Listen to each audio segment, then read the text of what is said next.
سلام به کانال من، خوش اومدی. فول انرژی بشیم پای این ویدیو که قراره کلی نکته راجع به دلایل لیفت ناخن و زیرسازی اصولی بهت یاد بدم.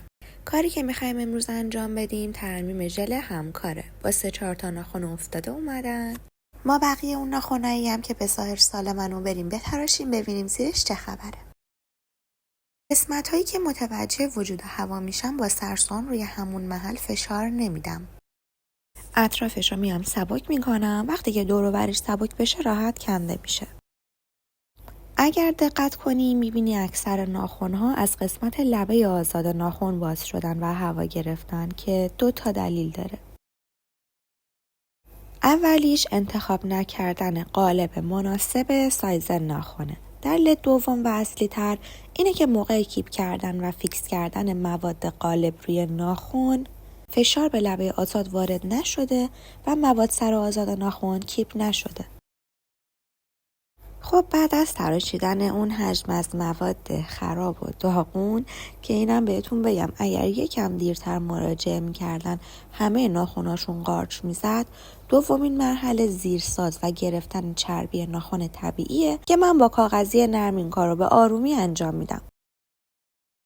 برای اون دسته از مشتریایی که دوست ندارن سوهان برقی روی ناخنشون کشیده بشه میتونید از بافرهای زبر استفاده کنید. خیلی کوچولو بافر رو به صورت رفت و برگشتی روی ناخن بکشی کامل چربی رو برمی‌داره و نیازی به فشار زیاد سوهان نیست. نمیدونم چرا خیلی براشون سوال پیش میاد که اول زیرساز کنیم یا مانیکور. خب معلومه اول باید زیرساز انجام بدیم.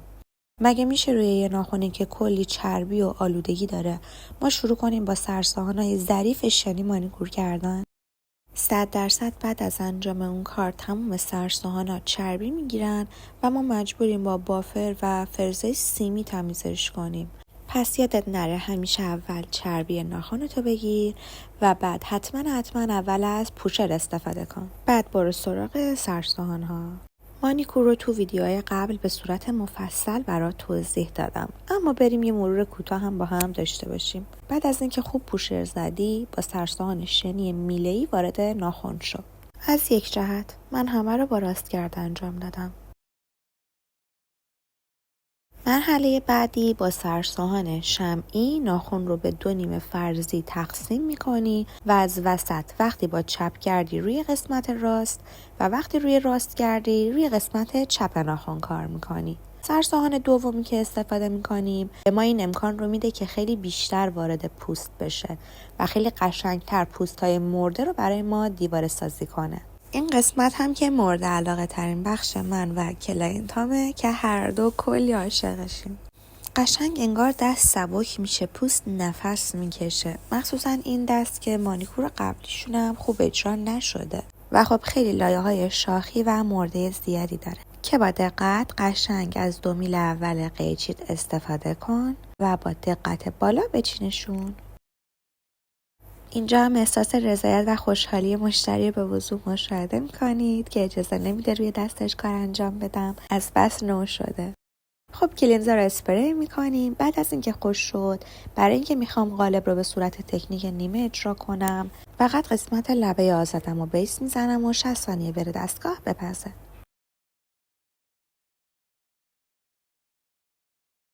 در این مرحله خیلی با دقت شروع می‌کنیم به انتخاب قالب سایز مناسب ناخن و از ریشه نگاهش نمی‌کنم. از همون لبه آزاد میذارم. اگر 2 طرف کار کامل کاور بود اون بهترین قالب برای منه. 5 تا قالب رو با هم انتخاب می‌کنم که سرعت مواد گذاریم بالا بره. هر مرحله که کاراتو انجام میدی جلوی دستتو خلوت کن که همیشه میز مرتبی داشته باشی و به راحتی بدونی که الان میخوای چه کاری انجام بدی. الان گوده رو گذاشتم داخلش، یکم کلینزر اسپری کردم، پد کلینزرم گذاشتم کنارش، قلمم رو یه کوچولو به کلینزر آغشته کردم، یه گوله کوچیک پلی ژل برمی‌دارم و میذارم قسمت لبه آزاد قالبم. با ضربه های کوچولو شروع کن به پخش کردن مواد قالب و اینکه دقت کن قسمت ساید وال ها و ریشه باید نازک‌ترین قسمت باشه، اما مواد باید داخلش پر باشه، جای خالی باقی نذار. برای نصب قالب را از بالا روی قسمتی که بیس زدی قرار بده. 2 طرفش رو چک کن، 60 ثانیه بره دستگاه بپزه. کاری که الان انجام دادیم در واقع یه تیپ سازی خیلی عالی و حرفه‌ای بود برای اینکه ناخنمون خیلی ظریف در بیاد. الان باید قسمت تیپ سازی و کامل و ظریف سوهان بکشیم که دیگه بعد از این مرحله سوهان کشی وجود نداشته باشه و فقط حجم کار رو با راور سافت کاور کنیم.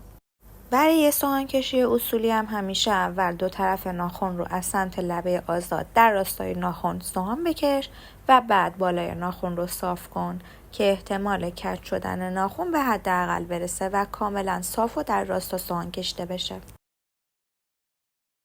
بعد از سوهان کشی کل ناخن ها قسمت لبه آزاد و سایدوال ها رو کامل از زیر تمیز کن و نذار هیچ اضافه‌ای باقی بمونه. این نکته خیلی نکته مهمیه توی ظریف کار کردن و خیلی انجامش نمیدن.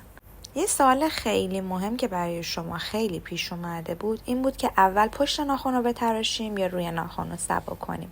قاعدتا اول باید پشت ناخن رو تا حد ممکن سبک کنیم بعد روی ناخن رو. اگر اول از رو ناخن رو نازک کنی احتمال اینکه وقتی داری پشت ناخن رو میتراشی بشکنه خیلی زیاده. اینا یه سری نکات ریز هستن که کسی بهشون دقت نمیکنه و حین کار باهاش به مشکل برمیخورید و نمیدونین موقع چیکار کنید، پس خیلی دقت کن. خب حالا که ناخنا رو از پشت سبک کردی دست رو برگردون و تمام اون مرزا و برآمدگیایی که به وجود اومده رو صاف کن و از بین ببر.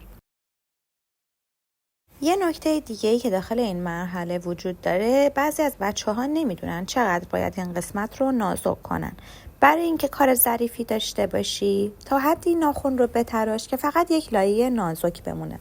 خب ناخن‌ها رو یک دست و یک قطع کردیم. قبل از اینکه بخوای بیس بزنی روی ناخن یک نکته وجود داره، اونم اجرای مانیکور پایانیته که واقعا خیلی توی تمیزی و فاینال کارتون تأثیر داره. خب خیلی هم انجامش نمیدن چون اصلا نمیدونن این برای مرحله آخر مانیکوره و بعد از پایان تمام سوهان کشی‌ها باید انجام بشه. وقتی بعد از سوهان کشی از این سوهان استفاده میکنید هر پوست اضاف چیزای کوچولو که مونده داخل ریشه و گوشه ها رو که قابلیت ندارم با قیچی برداری به راحتی میتونی با این سرسوهان شنی نرم برداری.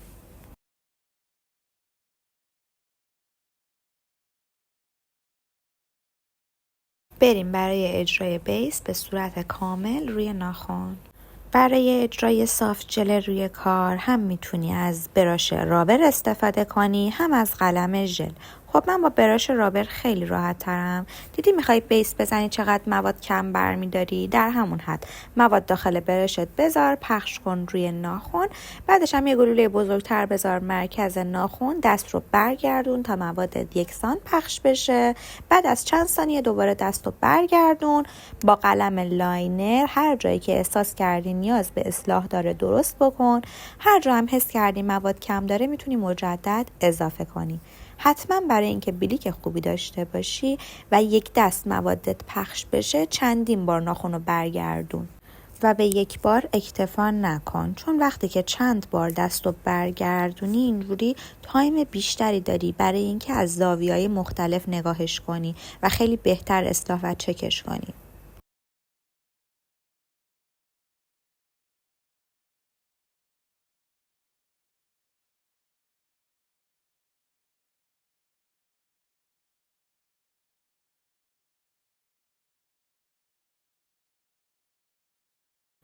خب رسیدیم به قشنگترین مرحله ناخن، مرحله لاک زدن. خیلی با دقت و نازک مراحل رو اجرا کن و بعدش هم تاپ بزن و تمام.